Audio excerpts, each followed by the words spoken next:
right, well, here we go for week 32 of our reading. Now, I don't know about you, but I'm more of a visual learner. So sometimes when I'm reading through instructions such as how to put something together, maybe something broke at the house, if I'm reading through the instructions, I sometimes get kind of lost. But if I can see it, such as going to YouTube, it really makes a lot more sense and I can typically put it together. Now, I want to apply that to the ministry of the prophets. What is interesting is that the Lord commands them to proclaim His word, but also at different points He will tell them to do what is known as sign acts or symbolic acts. Now, we've seen this with Isaiah. For example, he was commanded to preach for 3 years naked. Now, that's a tough ministry assignment. I will make mention that some scholars think he was wearing a loin cloth. For Isaiah's, I hope that was true.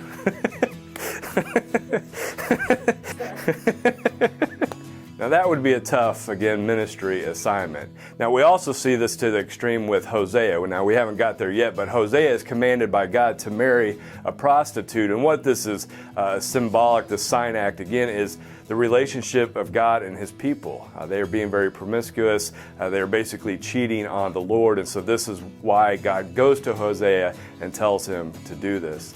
But we also see this with Jeremiah, and there's actually different sign acts throughout the book of Jeremiah, and I want to call your attention to one of those found in Jeremiah chapter 32. Now, when it comes to real estate, we're always thinking about the best time to buy. Is this a good time or is that a good time? Well, God comes to Jeremiah and He tells Jeremiah that He wants him to buy some land. Now, this really makes no sense because the Babylonians are attacking the city. They're about to take it over.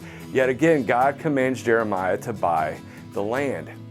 And so Jeremiah, he's kind of confused about this. He's not exactly sure. Again, he's been preaching judgment for many, many years. He knows what's going to take place. But yet the Lord tells him to do this because He is giving Jeremiah and really the people this message of hope. Because what will happen is that the people will go into exile, but then the Lord is going to bring them back into the land. And that theme of the land is very important to the Israelites. We saw this even going all the way back to Genesis, where God tells Abraham that his people are going to go into a land. We saw this with the Exodus, that they leave and the people of Israel heading to the promised land. And when the people are exiled, part of that punishment is that they have to leave the promised land. They have to leave the land of Israel. And so when He tells them to buy this land, again, it is this hopeful promise that He will one day restore His people and bring them back after 70 years of captivity. Now, I really love that story. You see Jeremiah kind of wrestling with this and going to the Lord in prayer. And the Lord says, "Is anything too hard for me?" And so I want to apply this to us. Do we believe God's promises? Do we believe God's promises in the midst of uncertainty and where things are so chaotic, such as the time of Jeremiah? But also, do we believe the promises of God when we may not see them take place? Jeremiah, by this time, he's somewhat older. He's not going to live a whole lot longer. But yet he buys this land, and he would not see it take place because it's going to happen 70 years into the future. But yet he is obedient, and he believes the Lord. And so when we apply this to our own life, are we going to be pouring into the next generation or maybe a couple generations? And we may not see all the different ways that they're going to work in ministry, but are we pouring into them?